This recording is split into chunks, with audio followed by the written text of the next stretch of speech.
the In This League Podcast Network. In this ring, in this corner, Joe Pisapia. This corner, Tim Heaney. Gentlemen, let's go.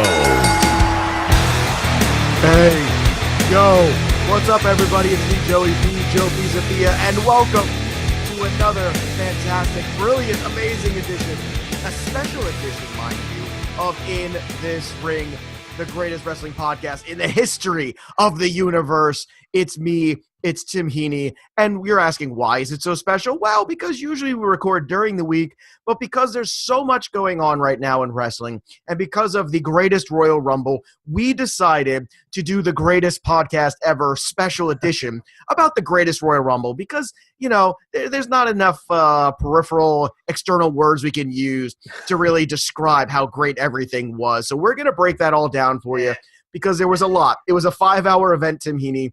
And I don't know when they're going to learn. I understand they want to give everybody their money's worth. But this was kind of like if a house show had the production value of WrestleMania times 10. And I kind of enjoyed it. I'm not going to lie. I enjoyed it. But it was rather long, wasn't it? It dragged. Yeah, the house show thing, really good description of that. We'll get more into that later just because of the things that happened in there. Seemed very house showy. But yeah, very, it was gaudy. Parts of it were very fun. I liked it. So. I did too. I thought they did a very nice job with the spectacle of it. I thought they did a very nice job in some of the packages in terms of some of the stuff that they did when they went over there. And, obviously it's great progress in some ways going on in that country, and other ways still grossly behind. Kind of a bummer. It makes you realize how much you miss the women when they're not around. Just, for sure. I know I miss the ladies when they're not around. That's the show. All right, so let's get to it. Let's start with jerking the curtain. And you could say this was the right move or the wrong move. I'm curious as to what your take was. Mm-hmm. It was Cena and Triple H. Obviously, everybody's excited. And then you get that first, hit of music, and it's Triple H. And then John Cena, who, probably the biggest superstar that they have still worldwide, globally. And I thought this was a pretty good match for two guys in the, twilight of their careers. I enjoyed the match. It didn't have a lot of big spots, but it was kind of old school storytelling. I thought it was a nice job by those guys. I thought it was kind of tough to have it lead off, because I think after that, I think everybody kind of needed a match or two to kind of regroup a little bit. But what was your thoughts on Cena Triple H? Because I thought it was a successful opener, almost hard to follow in a way for some of these guys that came after. Yeah, it was fine. They did their shtick. It worked. And, Triple H overdoing the heelness, John Cena overdoing the John Cena-ness. Yeah, I mean, you kind of nailed it with this opening. Kind of, you needed to get that first jolt from the crowd, and this certainly did that because two icons going at it, and no real build to it, just kind of okay, we're going to wrestle in front of you guys and make you cheer, and it was fine. I had no issue, and it makes sense, like I said, to kind of bridge it into the actual event and get everybody excited for what was to come. Yeah, and look, you also have to keep in mind, folks, if you're talking about things that were a little larger than life and stuff, it looks larger than life on TV, but you got to realize what they're playing to, the size of the house they're playing to is so enormous. Yeah. Everything's got to be a little bit larger, and that's why I'm a much bigger fan of the events inside of arenas rather than the big, giant stadium events. I don't like wrestling in the big stadium. It loses a connectivity with the crowd in terms of the chants, in terms of the intimacy. There's a line there, and I always feel like that goes past. And I love the pyrotechnics. Don't get me wrong; it's a good time. But still, I just feel like it goes over a little bit. But a successful beginning to the event for sure. Cedric then defeats Kalisto in what you are dubbing an underappreciated match, which I would agree with. And I think it's underappreciated because of, well, we just, everyone just had this weird, sexual climax after Triple H and John Cena, for God's sakes. And then, it's like, wait, who are these guys? Because there was a base of the crowd when you look out there. There was a base that hardcore knew what was going on, knew all the things to say, knew all the stuff that was happening. And then a base that was really kind of had no idea what to expect or was just there for the spectacle of it. And I think in matches like Kalisto and Cedric, it hurts. But what a great sequence to that springboard reverse off the top there. Oof. A move that looks so impactful live in person. But then when you slow it down, you watch it on the replay, you go, oh, wow, that's incredibly safe and simple. But, man, did it look good when they first did it. No, the Spanish Fly is a pretty move. And, 205 Live, you see it almost every week now. So I don't know if the novelty's still there, but it's still always fun to watch. And the fact that they had that crazy sequence from the the Salida del Sol from Kalisto, which is always a fun move to watch, and then hitting into a move we love on this show, the lumbar check to finish it. That's just, I wish this would have gotten a little bit more like in the middle of the show where it could have like re-jolted everybody after like, the matches that followed this for the titles that, were for titles, but that didn't really excite me all that much. But yeah, this is, always fun to watch these two. And they, like you said, the placement might have hurt them here. Yeah, I definitely think it's a placement. In fact, I think you might have gotten away with these guys jerking the curtain and then had almost kind of flip these first two, where I think if you did that, there might have been a little bit more, because everyone was already excited anyway. You could have gotten away with it, and then wow, and then it kind of would set up the next thing with Triple H and John Cena and all that. But yeah, even Triple H and John Cena could be that mid-show, right, that re-energizer. Yeah. Well, I guess they thought that would be the ladder match, which it was, and we'll get to that in a little bit. That's true. Hardy and Wyatt win the tag team titles, which everybody saw coming. I mean, that was kind of, nonsensical. I continue to enjoy the woken Bray Wyatt shtick. It's just, I enjoy it. I'm enjoying the Butcher apron. I'm enjoying the lantern and great to see that giant crowd too with all the flashlights and stuff. That was pretty spectacular. And, I'm enjoying the shtick. I don't know how long it's going to be before it wears on me, but right now I'm trying to live in the moment, Tim. Trying to do that more. And I enjoyed it. I thought this, and obviously the right thing to do. Now the question, I think, Tim, where do you go from here with these guys? Who is the next ones to challenge the Hardy and Wyatts for the title? Yeah, that's the question. I think we're going to find out over the next few weeks. I almost think what they should probably do is get some more vignettes between these two in there, more video packages, so they can kind of let the rest of the roster build up around them and actually create a logical challenger before rushing people into it. Yeah, well, they had like a lot of the tag teams were in the Greatest Royal Rumble, so nothing really exciting there. I mean, we talked about Breezango being a possibility in the long term. Maybe a Ziggler McIntyre thing could be something that works out. I think you feed them you feed them Dawson and Dash first, because I think you do, and here's why. Because I think they're the perfect straight men. In contrast to what they're doing. And I think I want to build up the Breezango thing, because if you don't, then everything becomes too jokey too quickly. But the whole, the eventual Breezango thing, then it'll be funny. But I think you got to feed them Dash and Dawson. Got to feed them the Revival. The Revival, this is their best shot to have a push and prove if they can do anything or not anyway. And the worst case scenario is they don't pan out, really. You see finally what they are. You give them the grand stage. And you'll get some comedy out of it, because they're going to just tear them to shreds. And we'll see. Maybe they can overcome it and have some great matches and make a statement physically. I don't think they can personally. But, hey, why not? That's kind of where I would go. Yeah, no, that makes sense. I just think, the reset of the tag division, we need to have some of the people more established. And I'm with you. I think that if we're looking for a short-term thing, the Revival being the workman, being we don't have time for this nonsense type of stuff would actually work. Yeah, because you need the polar opposite. You need the straight men, and they're the straight men right now, in every way. All right, Jeff Hardy had a whisper in the wind that apparently Jinder Mahal didn't hear, because this was one of my all-time favorite. You like that? I've been saving that all weekend. Just for this. In case you missed it, Jeff Hardy and Jinder Mahal was not a very long match, but there was one great botch in it where Jeff Hardy goes to the top, spins off for the whisper in the wind, misses Jinder completely. Jinder not in the right place at the right time. And then Jinder, rather than selling it off as though he missed it, instead falls down as though he hit it. And it was so awkward and so bizarre. And then they did a replay of it, which was even weirder. I was like, why are you replaying it? It's a horrible botch. That's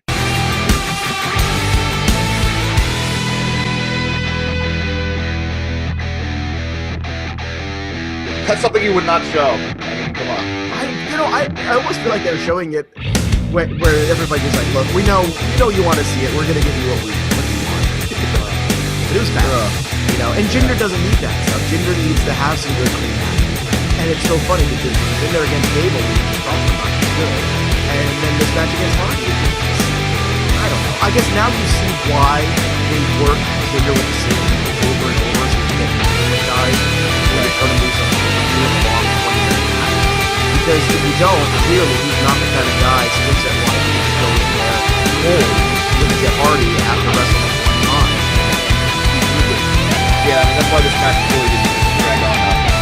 In importance on the card, it's a lower one, so I get it. Yeah, I just wrote blah on that one. I mean, well, it's accurate. It's accurate. I mean, Hardy got a nice pop, that's for sure. Of course. You know, Yeah. that was a big one. Yeah. Nostalgia pop for him for sure. Speaking of short matches, how about Bludgeon Brothers and Usos? Can a brother get an Uso match here? I mean, holy crap, man. I feel like it's been a month. And the Usos are like, I don't know if they're hiding an injury or if they're just continuing to try to keep this Bludgeon Brother thing as this monstrous group.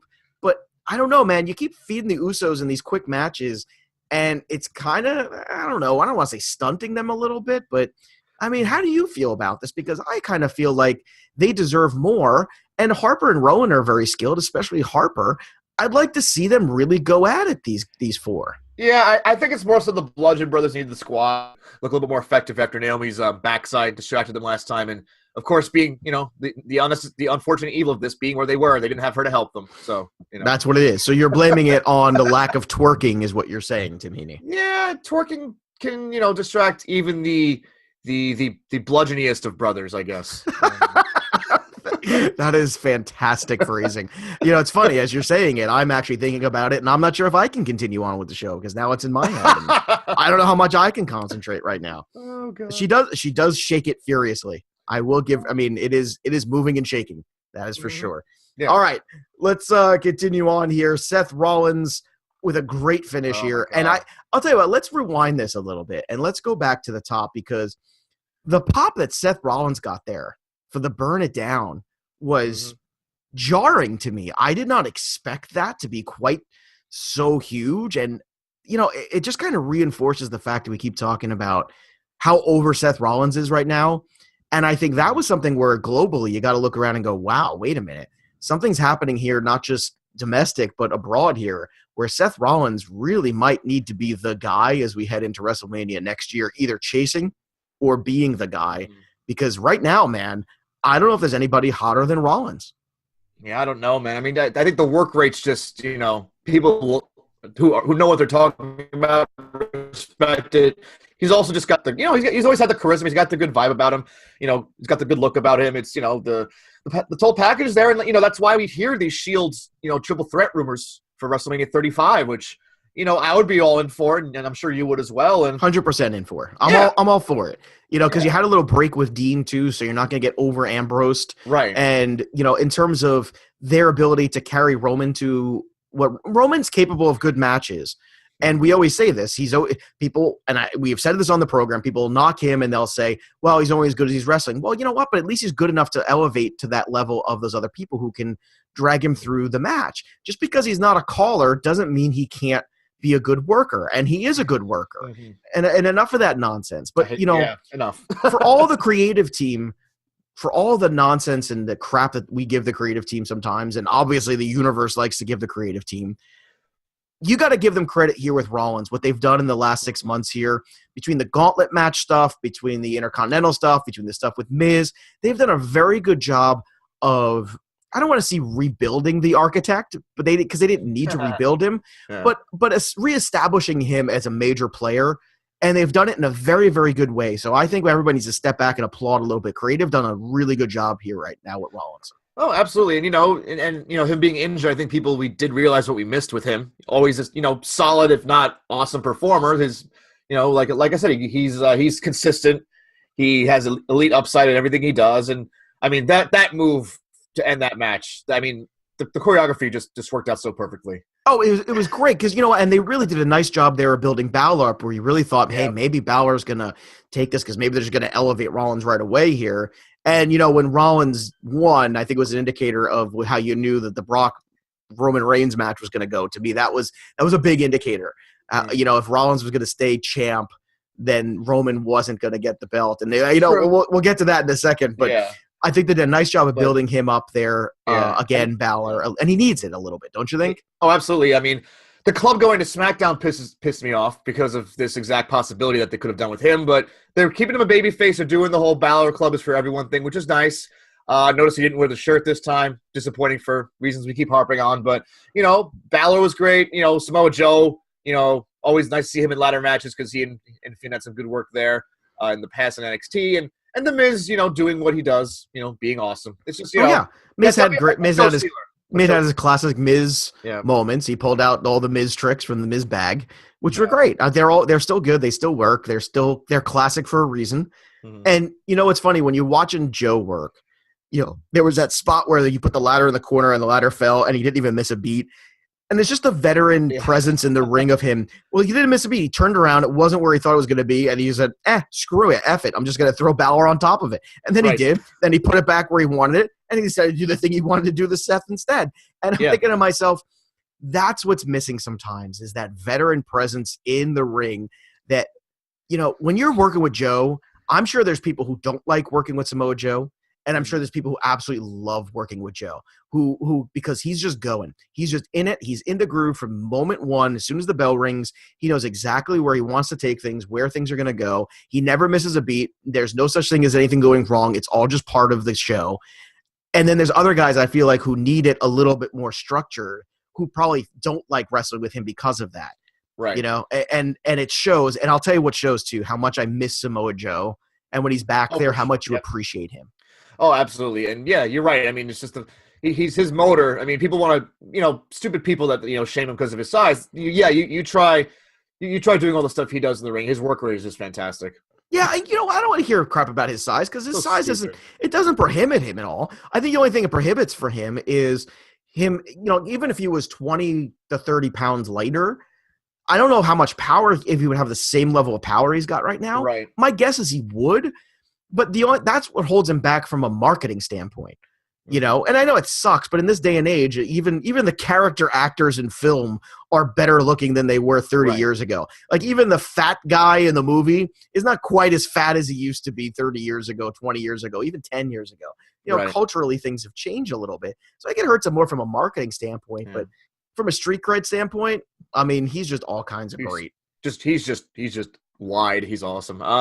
Yeah, I mean, the thing with Joe, I mean, you know, going back to the creative thing, the thing that pissed me off about that was the Roman Reigns joke he made at him after WrestleMania. It's supposed to be the baby face. Anyway, back to that. I do agree. I mean, seeing Joe back elevates the in-ring work in this company just, you know, to the level that it used to be. So, yeah, I mean, the Intercontinental title picture is so crowded but so good right now. So yeah, I mean, there's no problem with the embarrassment of riches because when Brock Lesnar's never around, you better have some title that's got a lot of heat on it, that's got a lot of people. Because right now, that's the one everybody cares about. The other one, we'll get to. We're saving it. We're saving it. I've got a lot of thoughts. I've got a lot of words and a lot of thoughts. I love that. You know, people don't appreciate too. Not only did Rollins jump onto the ladder, but he springboarded onto it from the top rope. You know, people think that he climbed up to the top or whatever. No, he springboard jumped from the top rope onto the ladder in one of the all-time great ladder match finishes. Yeah. Where he goes right up to the top, rips it off, and then Balor's like stunned. Great finish there. That's all time, man. I wonder if that's a CrossFit exercise for him, like something like that. I guess. It's a CrossFit exercise you and I should do more of for sure. Woo. All right, so let's talk about what we said was going to be the case, which is what was the X factor, what was missing from Nakamura and Styles at WrestleMania. It was the aggression. It was the dislike. It was the disdain. It was the genuine hatred and heat that wasn't there. And although it was a nice match, a nice technical match, it just didn't have that X factor thing. And this one had it. We said it was going to. It did. The Nakamura body movements, this weird like liquid movement that he does in the ring that's just so magnified by 100 when he's a heel. It's so great. It puts a lot of great stuff for AJ too. And this allowed AJ, I think, a different level too, where we haven't seen, you know, AJ quite like this in some time. Right. And I love the ending here, the double disqualification where AJ's like, nah, screw it. If this guy hits me in the nuts one more time, I swear to God. You know, that's just terrific, man. I loved it. I thought it was everything that we should have had at WrestleMania. And it's a shame because the WrestleMania crowd, I think, deserved this match. Yeah, I mean, we kind of talked about how they were kind of just they built it in the different timeline than we wanted it to because they didn't want to culminate it at WrestleMania. They wanted to kind of continue it from there. But yeah, I mean, Nakamura was a heel. We've talked about it enough in this show, but we're going to keep talking about it because he's so damn good. The new theme song alone and all that, and the mannerisms in the ring, they have that extra edge to them right now, as you said. And yeah, much better than the WrestleMania match because there is a little bit more, you know, involvement here. And, you know, as I like to call him, Cock Nakamura. Instead of Cock Blockamora, as I used to call him when he was just interrupting matches, now he's just hitting him in the nuts. So Cock Nakamura makes sense. Well, I love, and if you've seen it on YouTube or not, but the fake subtitled version of his. Yes. So funny. Some genius right away did the fake subtitle version of Nakamura's new remix with the Japanese rapper over it, and all the words are about how much he loves to hit AJ Styles in the nuts and how, AJ's never going to make babies and all, all these. It's fantastic. It's very fun. Go check it out. Go figure it out. We'll tweet it from the In This Ring account too, so we can have it on there. But look, this was terrific, and I'm glad that it's not over. I'm glad that it's continuing, because the double count out does not mean it's ending. In fact, I think it's just beginning, and I'm excited because I think if they ride this right, they could find a way to maybe even work it into a SummerSlam thing with somebody else involved too, and really continue to amp this up, because this was everything you wanted, and I give them a lot of credit. You haven't seen that kind of an ending in a long time. Mm-hmm. This was good. It was the right ending for the story. And another time where I say, good job, creative. That's the kind of ending that this feud needs to have at this stage. The context made it logical. I agree with you. Who was doing the finishers? Because let me tell you something. The Seth Rollins ending, the Nakamura Styles ending, whoever was involved in this, I mean, they always said, like Pat Patterson or Briscoe was one of the guys who was like the great finishing mind of matches. One of those guys had to be involved in some of these, because this was stuff that you haven't seen in a long time in that level. Mm-hmm. All right, casket match, Rusev Day, Mashika versus Undertaker. Mm-hmm. I would say better than the last Undertaker match. I'm still not in love with it, but before I get into my spiel about it, what are your thoughts on this one? I mean, Rusev, this was like a classic villain versus Undertaker storyline. Like, he was afraid to even touch the casket or look at it and kept running away. I mean, want to show you how much Rusev was invested in this. And, if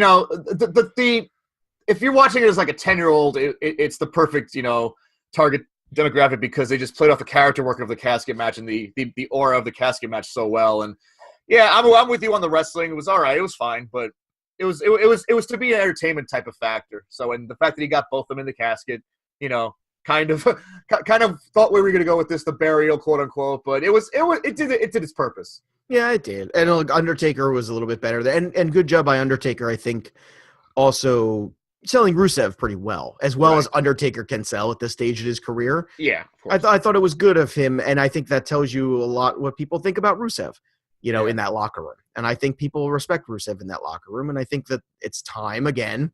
Now that, that we said some nice things about Creative, but Creative, look, you've got a window here, and if you miss it, and if you don't try it, you'll never know. What's the worst that could happen? He turns into another Zack Ryder. He turns into another Fandango. Okay, so be it. But at least try, because in terms of size, in terms of what you might get out of him, you might get more than you expect. And the whole hype wagon with Aiden English, it's really working right now.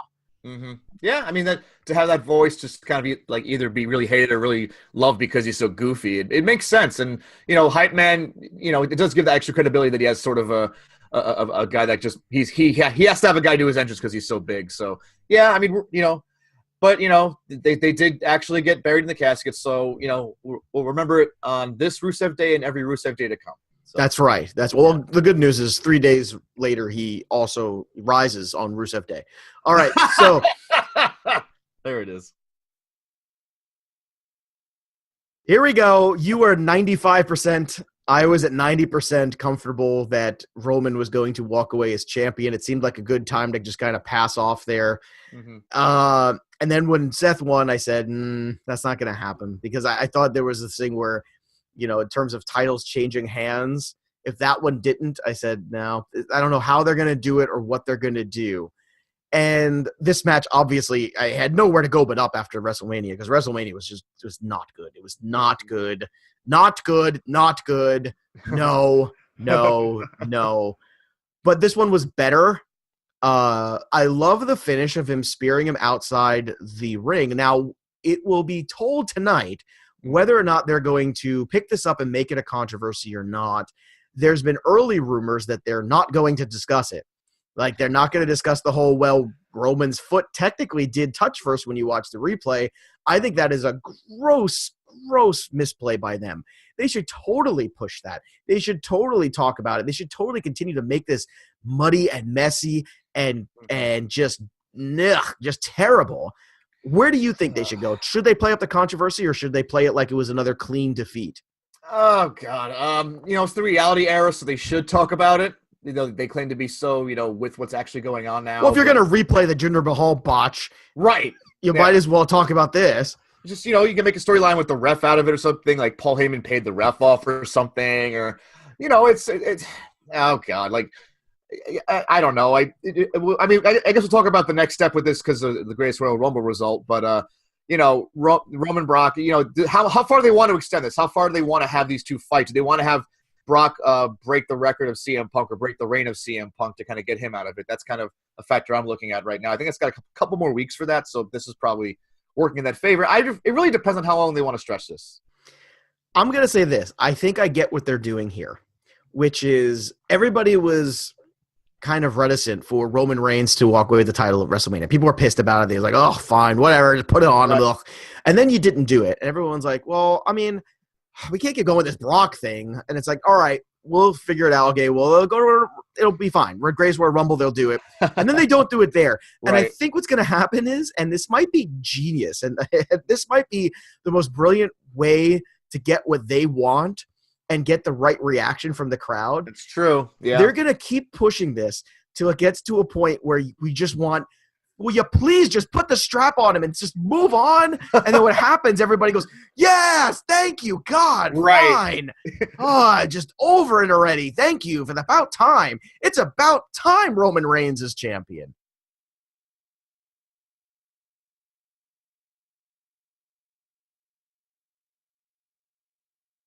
Right. And I feel like they can actually, if they do this like one more screw job, they might be right on the precipice of this.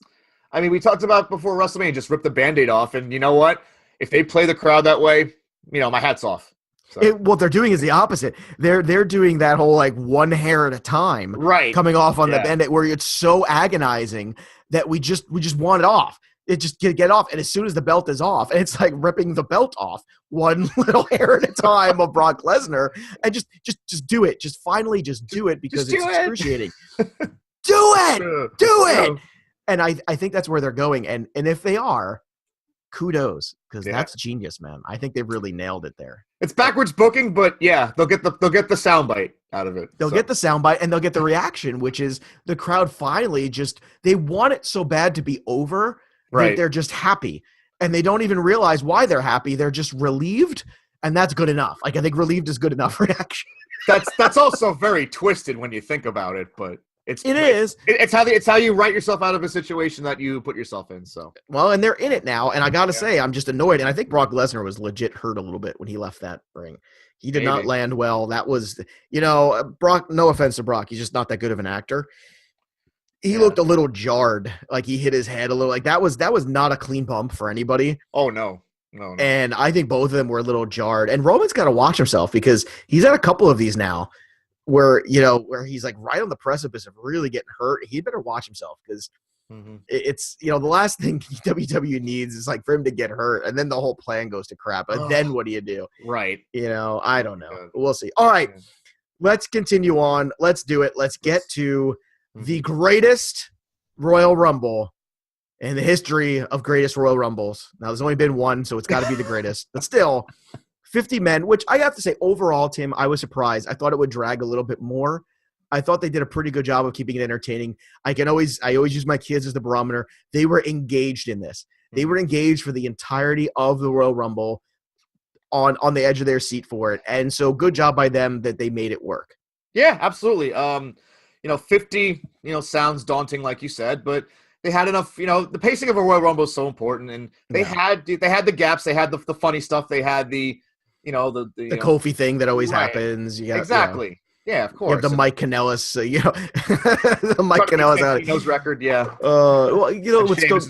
What's so great is that, my kids' reactions to certain people, because they're so excited to see someone who's next, and then you get somebody like Kanellis comes out or somebody like that, and my oldest daughter goes, "Oh, you gotta be kidding me!" She goes, that was her reaction to Mike Kanellis, because it was her number 2. I think he was like 17 or 8 or one. Like it's either her age or her birth date. Oh, okay. And she was like, okay, they were like doing this thing. It's like, hey, who's your birthday number? Okay, we're gonna wait for her birthday, and it was Mike Kanellis or somebody. She was like, "Oh, damn it!" But I believe her exact phrase was, "Oh, you got to be kidding me!" Like, you got to come over one day in the summertime and watch a pay-per-view with them, because that is an experience, man. It is hilarious. They definitely sound like your kids. So. Oh, they do. They totally are. It's like, you got to be kidding me, man. Mike Kanellis, come on. What are you trying to pull on me, man? Oh, man. Good cameos, though, from the dude from Heavy Machinery. Which Tucker Knight, yeah. Tucker Knight, love that. Or his fellow guy I was hoping to see. How do you say it? Loney Orkin? Otis Dozovich, yeah. Yeah, I really wanted to see him too, but unfortunately he wasn't there. A couple other, Roderick Strong, a nice little cameo there as well. Yeah, he looked great, yeah. He did. He was strong there. Let's talk about strong there. Daniel. Daniel Bryan, Iron Man. I was shocked that they let him do this. But that's just Daniel Bryan, man, and that's why you just got to – if you don't like Daniel Bryan, I feel like you just don't like wrestling. They kept it safe, though. They did. They do that. They usually do with the 2 or 3. His chest was effed up. Yeah.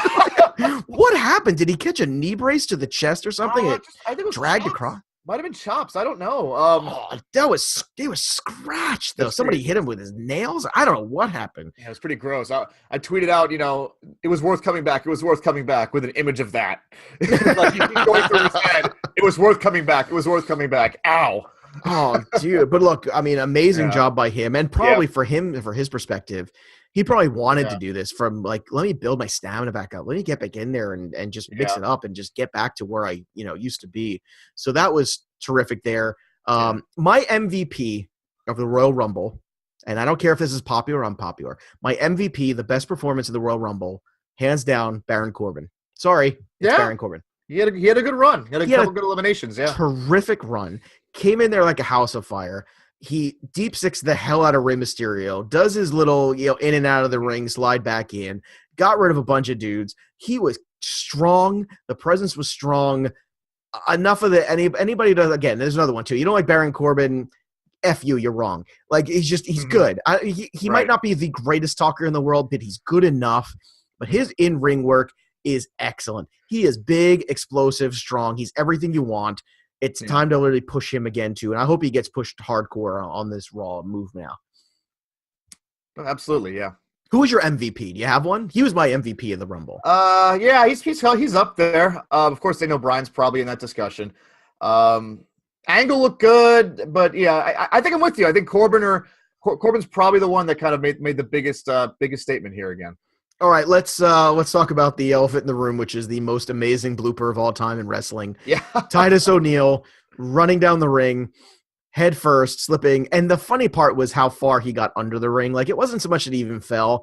It was that he fell and then slid under the ring, and he basically disappeared. And he's a big man to disappear under that ring. And then watching a man of his size and stature trying to get out from under the ring apron and back into the ring. And you could tell from the broadcast team, they had been obviously working all day. And then they're like 4.5 hours into this event that they're working, and they were already punchy. And then the broadcast team just absolutely losing it. I didn't know if Corey Graves was going to get back on track, and it was awesome. Yeah, absolutely. Thank goodness he was okay, because that could have been, he could have gotten hurt if he hit the wrong angle. But the fact that he didn't get hurt means we can laugh about it. So I hope he comes out on a slip and slide tonight. Yes. Oh God, they got to keep perpetuating this into a storyline. Well, like, there's only one way, is that's to embrace it. Like, if I was him, I'd have merchandise with Titus O'Neill worldwide, slide right into fame or whatever it is. Like, those shirts will go viral because this is your window, man. Titus shirts ain't gonna sell. You get a good Titus shirt right now with a slide, it's gonna sell, man. Seriously, just like make it of him underneath the apron. Yeah. Worldwide is the next world star. We started from the bottom. Oh my God! I mean, come on, put us involved in merch. We'll take care of it. Mark Henry makes an appearance there, so not the only Hall of Famer to show up there. Mark Henry goes out there. Great Khali was painful to watch. What the hell was that sumo guy about? The hell was that? Yeah, I don't know. Who is he? He's a retired actual, I believe, Japanese sumo guy. And why is he there? Like, is he big in the area? Is he huge in Saudi Arabia? I don't know. It's just a big guy. I don't know. So what? There's these big fat guys in the crowd. You don't pull them out and put them out there in the ring. Oh, Jeez, it's God. like who did he know is he must be like a big deal in Saudi Arabia or something. He must like have Yeah, I don't performed for know. the princes or some crap like that. I don't know. Yeah. Whatever. Ziggler was good as Yeah. always because that's what Ziggler does. Gable also a good showing from him as always. That Tucker Knight move, the electric teardrop, he lifted him. Oh my goodness, Yeah. Chad Gable. Chad Gable, ladies and gentlemen, Chad Gable. And look, I think Heavy Machinery's they got some wheels. They are funny. They are fun. They are entertaining, and they can do it. You know, they're not a joke in the ring too. Sometimes you get those guys and they're kind of a joke in the ring, but they're not, man. Those guys are for real. It's interesting to see what happens with them over on NXT. Jericho's promo, by the way, before was terrific. Yeah. You know, love the Tom stuff. Love the Mojo Rawley bit. That was Mojo Rawley. I mean, think about the big names in this match. And then at the end, as he's walking away, making the list, and he says Mojo Rawley.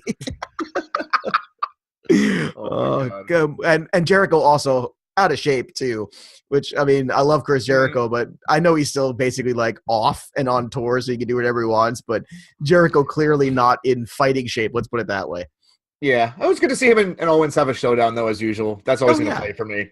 Look, and no matter how out of shape Jericho is, he's better than 90% of the guys on the roster anyway. It doesn't matter. For sure. Yeah. All right. Cass comes out. He looked good. I agree. Eliminating Daniel Bryan, that continues the heat for their match. That's going to be a good feud. Yep. Big Cass, you know, I'll tell you the best thing that could happen to him, I think, was getting hurt. And then the whole Enzo thing breaking away and falling apart. Because this reboot of Big Cass, no pun intended, is exactly what he needed. And it's perfect. It's all worked out perfectly. And I'm sure at the time he was like, damn it, I'm finally getting my moment. And now I'm here. But you know what? This is a much cleaner entryway for him. And now he's re-entered into the top rung. Yeah, absolutely. And to have a guy like Daniel Bryan help him with some of like the finer nuances of actual in-ring work and stuff, that's going to be great for him. Yeah, it's terrific. It couldn't have worked out better. I'm sure he was pissed, but really good thing. There was somebody else in the Royal Rumble. Oh yeah, Bobby Lashley. I always forget when he's around. Oh man, I don't know. I mean, not a good spot there with Cass. I mean, dude, I was scared when I saw that. I was like, not good. I don't know, man. I don't know. What's the, they have that doomsday clock, right? Where things get closer and closer to like nuclear war and then they move it back and forward. There should be a doomsday. There should be a Lashley clock we have where he gets closer and closer to just being off the roster again. I don't know what his contract's for, but maybe it's a year, maybe it's more. I don't know. I don't get it, man. They did nothing to help him in this one. Nope. Not good. Not good at all. All right. And of course the winner, we'd be remiss to say if we didn't mention it. My top five, all five, Braun Strowman. I know he was your number one, so you get credit as well. But he was your Dylon, though. Chappelle show. So that's right. Dylon. That's a great reference. Well done, Spit hot fire. And Braun spit a lot of hot fire because he's Braun. He did, and he's great. Braun's awesome. And look, he deserves it. This is where they're going. The trick is now, okay, this is another notch in the giant Braun Strowman belt. Where do you take it from here next? Do you play him in with Brock next as the next challenger? Do you wait till Roman wins it and have Roman be a total dick about it and then have Braun be the guy come in at SummerSlam to kick his ass? I mean, a lot of ways you can go. I think it's only you're going to be stalling if it's not the title picture in any way. So. All right, let's say it's not the title picture. Where do you go with Braun? Because you can't go to the IC. It's already too much. Oh yeah, you skipped that. And it's weird right now because where they are in schedule-wise with this giant event coming back and then having Raw and SmackDown and then on top of it, then having a pay-per-view on the weekend. These guys are burnt. I mean, you're going to see, I think in the next 2 nights, you're going to see a heavy dose of the women. Yeah. Oh, for sure. Yeah. And I think you're going to see a heavy dose of some of these secondary players a little bit because these guys are a little burnt right now. And I don't blame them. I'd be burnt if I was them. Somebody's going to get hurt. Something's going to happen. It's not good. They need to give everybody basically these next 2 nights is going to be a lot of talking and a lot of women. That's but I mean, good to see the women back. It will be because the fact they main evented the Raw before and the SmackDown before was good. I think people could understand what they don't have to wrestle these. You don't have to do like a Finn Balor, Seth Rollins hour-long match before the title match. It's like they just let them breathe a bit, do the promo stuff. If you want to do tag matches that are really slow-moving, do tag matches. But Yeah, you're right. They just let them breathe for a bit. This is a extra event added onto their already crazy schedule. Yeah, Braun just needs a storyline, and I'm curious to see, and maybe it'll start tonight and figure that out. I'm not sure where it is. I'll tell you what, I wouldn't mind if it's Corbin. That's going to be tricky because they're both big, but you know what? He's there to be a heel. Let him be a heel. I mean, or the other thing that I'd like them to do is him and Rey Mysterio. Right. Because that would be fun too. Now, I don't care who it is in Rey Mysterio. I don't care if it's Corbin and Rey Mysterio. I don't care if it's Rey. I don't know if Rey is back for good now, right, or what. I don't know if this is his re-entree back in after the injury where he wasn't at WrestleMania, but now he's here. Mm-hmm. Whatever that is, let Rey go work a program with one of these guys who are still a little green, and they'll be better off for it. Oh, absolutely. It's always good to have Rey in the ring. Kind of prove that he's, the fact that he's had health issues and now he's back. It's a good thing for wrestling to have Rey Mysterio active, just to be that guy who's at least going to pass the torch, if not just kind of, let people develop more. Now, what are we going to call this? Because this isn't like a full podcast. This is it's not quite a squash, either. I don't know. We need a nickname for this kind of a podcast. I don't know what we would, what would we call it? You got any ideas here? I mean, I'm all for the quickie, so. Well, it's a bit of a jobber podcast where we go in there and we just kind of, get down there. We give you the brass tacks. We do the 1, 2, 3 and get out. But there was so much to unpack here. Right. And with everything leading into Backlash coming up this weekend and the 2 shows on top of that, we just figured it would be better to separate these things. So look, it's Monday. You got a bonus version of In This Ring. Go follow us. And look, because we're so good to you, our listening audience, and we love you so much and we want to do this more, go over there, subscribe to In This Ring on iTunes, go download it on SoundCloud, however you want to listen to it. Not just like it, but go give a review. Talk about how great Tim Heaney is, how smart he is. Talk about how, despite my terrible voice, you still enjoy listening to my knowledge of this. Yeah. All of these things, it really does help the process. So we love you guys, and we are very excited because we've gotten nothing but good feedback on this show so far. And that's why we're trying to do some extra little ones like this. So go out there, subscribe, like, comment, give us a big 5-star review there, and we're going to keep pushing this show out. Go follow us on inthisring.com. Go follow us on In This Ring on Twitter, at Joe Pizzapia17, at Tim Heaney as well. And, of course, go check out everything on the In This League page and inthisleague.com as well. All right, for Tim Heaney, I'm Joe Pizzapia. That'll do it for us today. And remember, kids, to be the men, you gotta beat the men. And we are the men. Woo! Oh, wait, Titus, watch out for that first step. God, here's the replay. Titus O'Neill trying to get into the ring, and Titus O'Neill tripped and went head first through the apron, underneath